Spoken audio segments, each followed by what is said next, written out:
Hey everybody, Ryan Dohrn here from 360 Ad Sales, and we're on to our next step of the selling backwards sales process. And this is called never-ending follow-up. All right, so you've prospected correctly, right? You've gotten to the meeting. You've asked a bunch of really great questions. Hopefully, you've had an opportunity to present a package deal.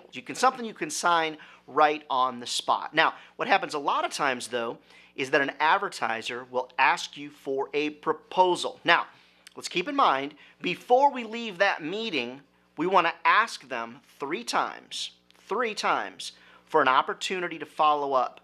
Meaning that on location, I'm going to say, before I even agree to a proposal, okay, I'm going to say, hey, is it okay if I follow up with you on Thursday? And the answer would be either yes or no. How about Friday? Get them down to a day.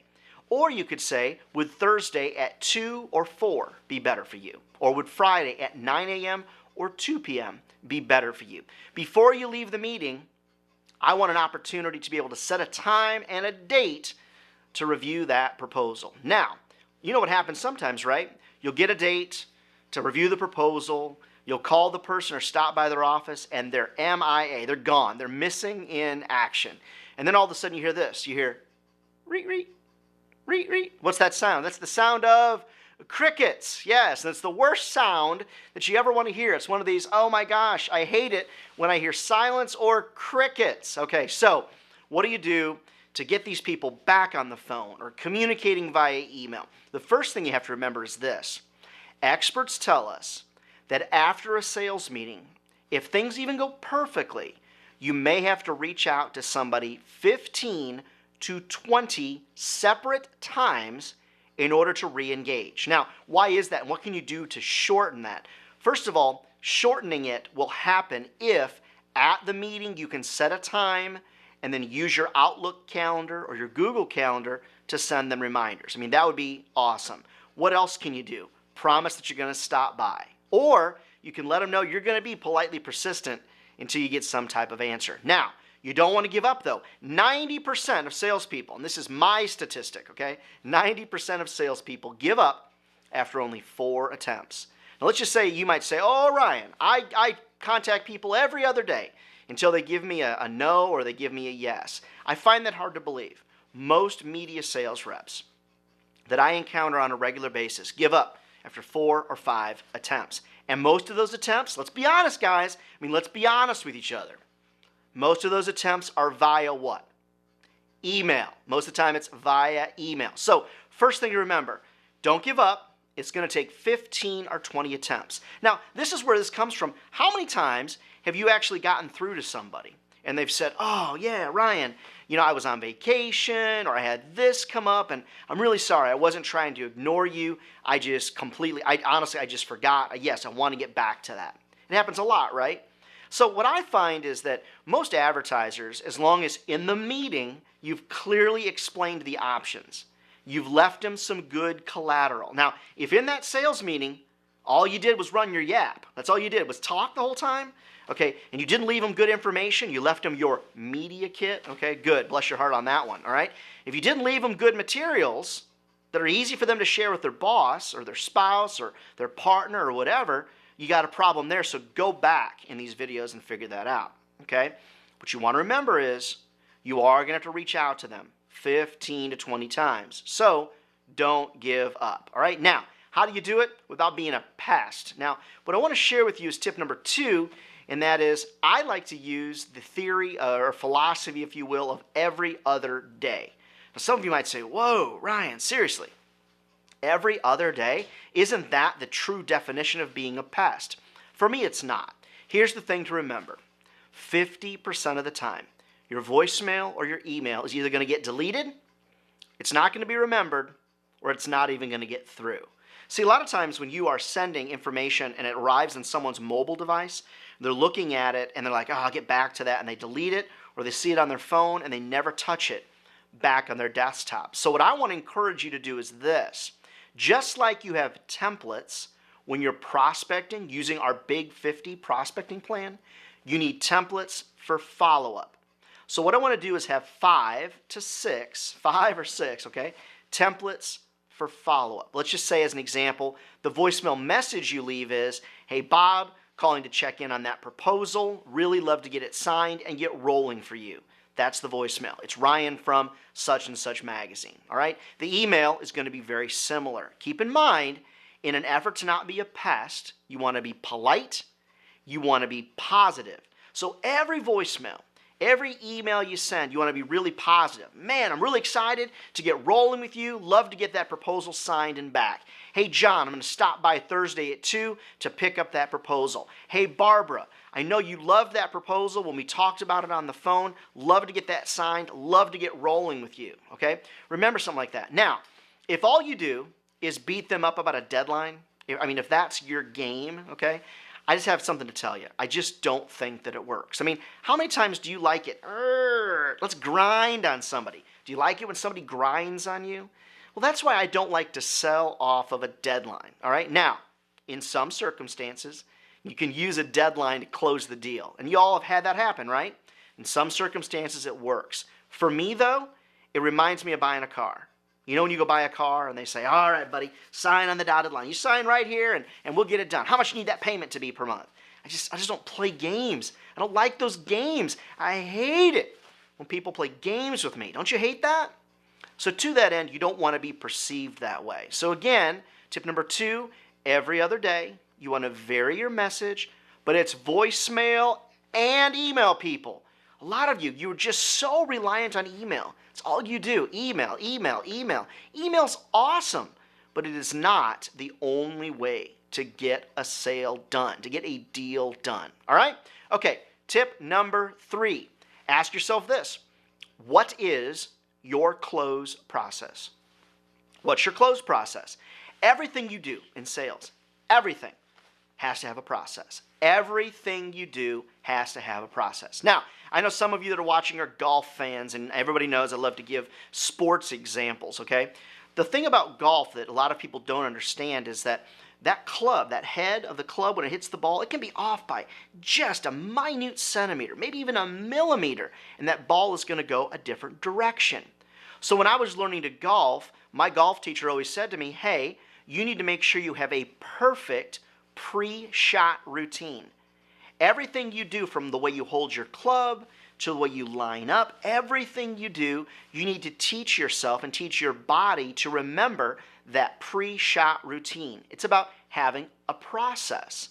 So that way when you step up to the tee, your brain can actually almost disengage and it just takes over. Your brain just, boom, it just takes over for you as the club comes back and you hit the ball. It's about having a pre-shot routine, having a process. Same thing applies if you're running in a track relay. You practice the handoff. You have a process. Everything you do in your sales life, guys, you've got to have a process. So what is your follow-up or your close process, okay? For me, I'm sharing it with you now. Don't give up. Make sure every other day. Give them options, et cetera, et cetera. But you need to sit down and figure out, you need a process. You need a process for prospecting. I call it the Big 50. You need a prospect for hosting great sales meetings. The nexus of that is 10 critical questions. Everything we talk about is about having a better sales process, a better sales process. So write it down and figure out what is your close process. Okay, number 4, if everything's going wrong and I've reached out to this person 15, going on 20 times, a lot of times this is my last resort. I like to give people the opportunity to say no, all right?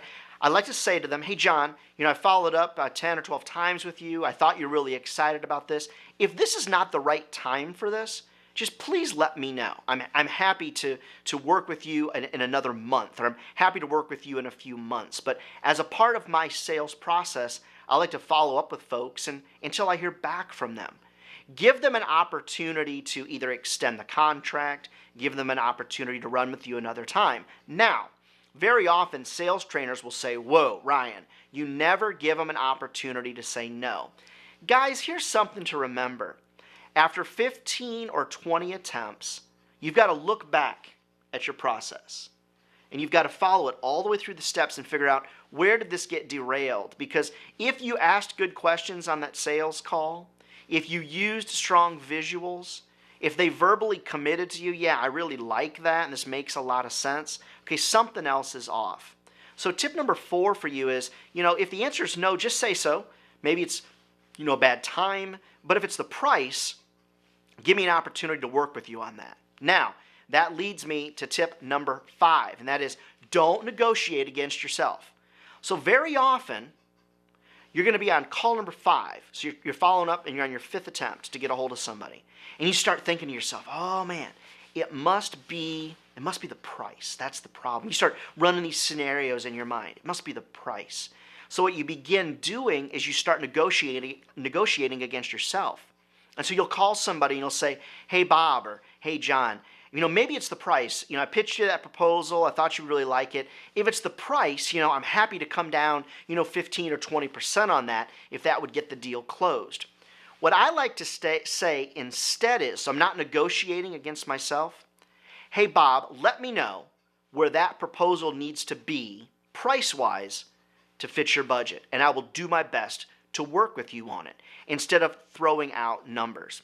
Let me give an example of why you don't want to throw out numbers. I recently had my car repaired. I said to the guy, hey, what's that going to cost? Probably $550, $600? He said, yeah, probably somewhere around there. I went and had the timing belt changed to my car. I went and picked it up, and guess how much the bill was? That's right, but right around $550, $600. Well, a friend of mine, we were having breakfast together at the Waffle House, and Waffle House, rock on, by the way. So we're having breakfast together. I said, hey, have you ever had your timing belt changed? He said, oh, yeah, I just did that in my wife's Honda. He said, it really wasn't that expensive, about $300. I went, $300? Really? It cost me $550. He said, oh, no, I've had it done 3 times for around $300. See, I walked in and I threw a price. I negotiated myself right into a bad deal, all right? So remember, tip number 5, don't negotiate against yourself, but if you feel that price might be a consideration, give them another way to look at it. Hey, John, I sent that proposal to you. Maybe there's something about the price that you don't like. If that's the issue, kick me back an email or give me a call. Let me know where that price needs to be to meet your budget, and I'll see what I can do. I'll go talk to the boss about it. I'll see what I can do. All right, the last for you, number 6 for you in never-ending follow-up is you've got to be bold, but you don't need to be brash, okay? Brash.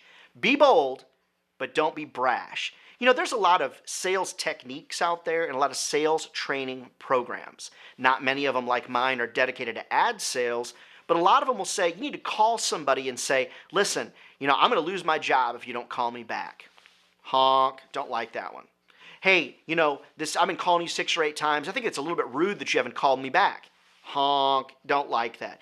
Anything that involves you throwing some attitude out there or going negative with a customer is the fastest way for you to get honked. And then all of a sudden, how much sales are you making? That not only is 0, but a double 0, because you come across as a typical salesperson that has a big old ego and is very brash. You don't want to come across that way. For me, I do want to be bold, but I always want to be positive. So as you structure your templates, be bold, and remember something. It's your job to close the deal. It is not your advertiser's job to close the deal for you. It's your job to close the deal. All right, as we continue to move forward in that process, those are the 6 steps that I would focus on. Number 1, don't give up. 15 to 20 different contacts after you've pitched over that proposal. Again, at the meeting, try to set a time to review the proposal in advance before you have it done. Tip number 2, every other day. Be calling and emailing. Don't just rely on email people. Oh, it kills me. Why do you do that? Voicemail and email. Tip number 3, what is your process? Do you have a written process? If you don't know what your close process is, send me an email, get your sales manager on the phone, talk to a veteran sales rep. Number 4, if no, say so. Give the prospect, after 15 attempts, give them an opportunity to be out. Maybe the timing is just wrong. You want to leave that in a very positive way. Number 6, do not negotiate against yourself. Don't assume that it's always price. Sometimes it's timing. Sometimes there's something personal going on with a person. Maybe they're going out of business and they just don't want to tell you, okay? Number 6, be bold, but don't be brash. Don't use any of those silly little, tricks that some sales trainers teach. I just find that you're going to basically, as my grandmother used to say, you're going to get more bees with honey, okay, than you are with vinegar. All right, so just remember that. All right, let's keep rolling forward. Next step in the selling backwards process. We'll see you on the next video.